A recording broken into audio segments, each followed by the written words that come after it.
दो टर्मिनोलॉजी भी इसमें एक्सप्लेन किए गए हैं कि इससे मुराद क्या है, टेनेंट होल्डिंग और जो दूसरा टर्म है वो है टेनेंट बाय सफरेंस, उसको ट्रेस पासर भी कहते हैं। ये डिफाइन की गई है जो सेक्शन 116 है टीपीए का, होल्डिंग और को इंट्रोड्यूस कर रहा है कि रिक्वायर्स लैंडलॉर्ड्स कंसेंट, यानी एक्सप्रेस और implied. For example accepting rent, अगर प्रॉपर्टी को होल्ड रखना है, पोजीशन को बरकरार रखना है, तो लैंड लॉर्ड की कंसेंट इजाजत जरूरी है। वो एक्सप्रेसली भी हो सकता है और एम्प्लॉयडली भी, इस तरह के वो रेंट को एक्सेप्ट करे। तो यहाँ पर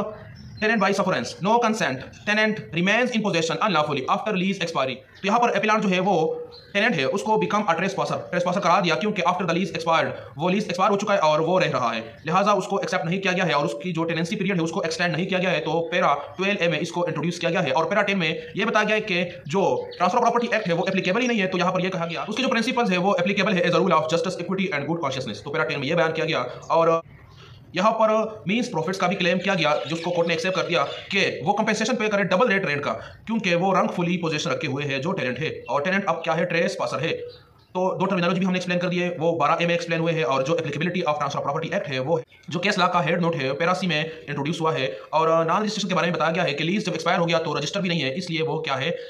कोई राइट क्रिएट नहीं कर रहा है, कोई प्रूफ नहीं दे रहा है। तो इस केस में कोर्ट ने जो वर्डिक्ट दी है वो ये है कि टेनेंट बेदखल किया जाए, जो डिग्री जारी की है उसको मेंटेन रखा गया है, डिग्री सूट फॉर इजेक्टमेंट, यानी बेदखली का के इविक्ट किया जाए जो टेनेंट है, और जो क्लेम किया गया कंपेंसेशन का वो भी कोर्ट ने ग्रांट कर दिया कि इतना कंपेंसेशन बनता है, क्योंकि रॉन्गफुली प्रॉपर्टी को पोजेस किया गया है बाय टेनेंट, और वो अब ट्रेस पासर है, नॉट होल्डिंग और एंड टेनेंट सफरेंस। ये टर्मिनोलॉजी एक्सप्लेन किए गए हैं और सेक्शन 116 में इस टर्मिनोलॉजी को इंट्रोड्यूस किया गया है। इसके बाद जो हमारा केस ला है 2003 वाला लार पेज जो है 495 लाहौर हाई कोर्ट की जजमेंट है, इसमें यही एक्सप्लेन किया गया है कि जो ट्रांसफर प्रॉपर्टी एक्ट है कि वो कैपिटल टेरिटरी ऑफ इस्लामाबाद में एप्लीकेबल नहीं है, मगर ये बयान किया गया कि उसके प्रिंसिपल्स अप्लाई होंगे as a rule of justice, equity.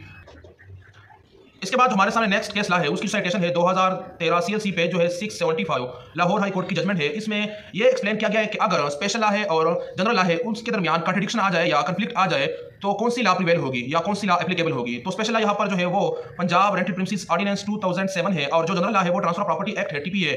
Tenancy के डिस्प्यूट पर, यानी दोनों में टेनेंसी को एक्सप्लेन किया गया है। तो जो पंजाब रेंटल प्रिमिसेस ऑर्डिनेंस है 2007 टेनेंसी के लिए ही इंट्रोड्यूस किया गया है, लेजिस्लेट किया गया है, तो वो प्रिवेल करेगा, वो स्पेशल लॉ है ना कि ट्रांसफर प्रॉपर्टी एक्ट। और यही एक्सप्लेन किया गया है पैरा 10 में कि सेक्शन 4 जो है of the Punjab rental premises ordinance 2007 provides that its provision shall prevail notwithstanding anything content in any other law, यानी including transfer of property act. और बयान किया गया कि स्पेशल लॉ प्रिवेल होगी, और जो ट्रांसफर प्रॉपर्टी एक्ट की जो प्रोविजंस हैं अनलीस यानी चैप्टर 5 जो है वो कैन नॉट बी एप्लीकेबल। हमारे सामने नेक्स्ट जो केस ला है उसकी जो साइटेशन है PLD 2016 इस्लामाबाद हाई कोर्ट पे जो है 19, इसका जो पैरा E है उसमें बयान किया गया transfer of property act preamble scope, provisions of transfer of property act 1882 are not applicable to Islamabad capital territory.